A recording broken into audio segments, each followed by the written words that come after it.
Assalamualaikum warahmatullahi wabarakatuh. Perkenalkan, nama saya Ahmad Khalil dengan NPM 237051023. Pada video kali ini saya akan membuat video pengganti pertemuan responsif sistem pakar pertemuan ketiga yang berjudul representasi pengetahuan.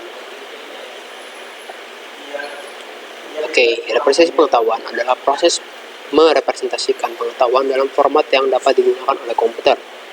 Representasi pengetahuan melibatkan representasi pengetahuan dan fakta dalam bentuk simbolis agar komputer dapat memprosesnya secara efisien. Representasi pengetahuan merupakan alat penting yang memungkinkan komputer untuk bernalar tentang pengetahuan karena melibatkan pengungkapan informasi dalam ekspresi semantik atau representasi formal. Representasi pengetahuan mencakup metode untuk pengkodean fakta, hubungan antar fakta, dan aturan untuk membuat inferensi dari fakta dan hubungan tersebut. Selanjutnya ada akuisisi pengetahuan adalah cara untuk akumulasi, transfer, dan transformasi keahlian dalam menyelesaikan masalah dari sumber pengetahuan atau pakar ke dalam program komputer knowledge base-nya. Metode akuisisi adalah sebagai berikut. Yang pertama ada wawancara, ada analisis, protokol, dan observasi. Dalam melakukan akuisisi pengetahuan, terdapat beberapa tantangan seperti pengetahuan yang tidak lengkap, pengetahuan yang salah, kemampuan pakar untuk menjelaskan pengetahuan, dan pandangan yang berbeda dari beberapa pakar. Selanjutnya ada hierarki pengetahuan. Pada 1989, Russell Ackoff, guru besar di Wharton School University of Pennsylvania, Amerika Serikat, menulis artikel menarik From Data to Wisdom.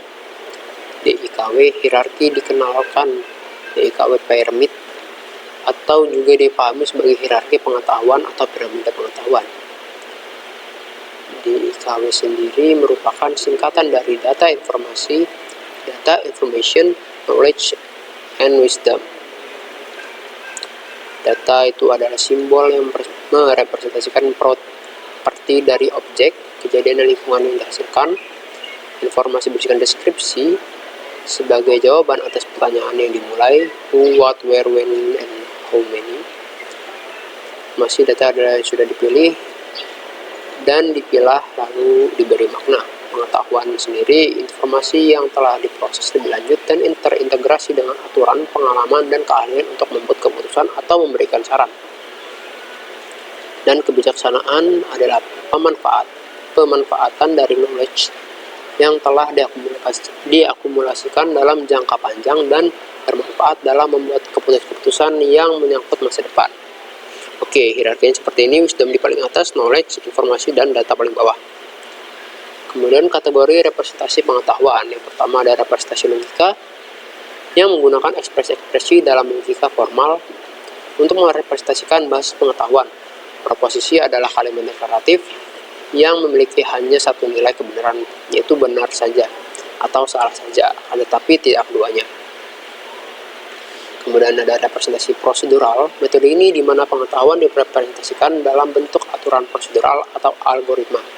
Dalam sistem pakar, ini biasanya berarti pengetahuan diatur dalam prosedur atau urutan langkah yang harus diikuti untuk mencapai hasil sesuatu. Contohnya seperti if time lebih besar 30 Celcius dan hidupkan AC, ada langkahnya gitu. Jika temperatur lebih dari 30, maka hidupkan AC. Kemudian meningkat dan persediaan menipis. Seperti ini. Kemudian ada representasi network.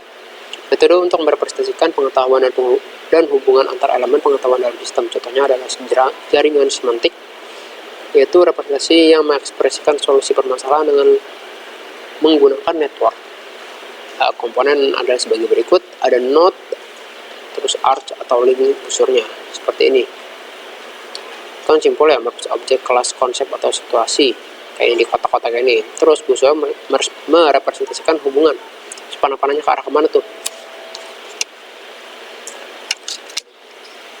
Nah seperti ini. Itu kan ada di sininya node dan di sininya ada busurnya tuh kemana. Ya gitu, ke alurnya lah, diagram alurnya. Kemudian ada representasi terstruktur. Cara mengorganisasi pengetahuan secara sistematis dan teratur sehingga dapat diproses dan diakses dengan efisien oleh sistem. Representasi ini bertujuan untuk mengatur informasi dalam format yang memungkinkan pemahaman dan manipulasi yang lebih mudah. Itu ada frame. Itu unit-unit yang digunakan untuk merepresentasikan pengetahuan yang lebih kompleks yang menggambarkan objek pada domainnya. Ide hierarki frame hampir sama dengan ide hierarki kelas. Pada pemrograman berbasis objek atau PBO memiliki komponen sebagai berikut. Nama frame yang menjadi nama objek, slot, rincian atribut, dan karakteristik dari objek. Misalnya ini mobil, apa aja nih warnanya, pemiliknya, mereknya, kan namanya ya. Terus ini ada atributnya gitu, namanya atributnya gitu. Kemudian ada script, mirip dengan frame, merepresentasikan pengetahuan berdasarkan pengalaman-pengalaman. Frame menggambarkan objek, sedangkan script menggambarkan urutan peristiwa. Elemen script adalah sebagai berikut. Pertama ada kondisi input, track, prop, role, scene, dan hasil. Start awal, variasi yang mungkin terjadi, objek pendukung, peran yang dimainkan, adegan yang terjadi, kan kondisi akhir yang terjadi. Contohnya kurang lebih seperti ini. Restoran script seperti ini. Track fast food restoran, rolesnya customer service, customer dan server. Propnya apa aja? Scene ini kayak semacam apa ya, kejadian lagi, alur yang terjadi gitu, segitu. Oke, mungkin segitu saja penjelasan dari pertemuan ketiga dari saya terkait representasi pengetahuan. Terima kasih, saya akhiri. Wassalamualaikum warahmatullahi wabarakatuh.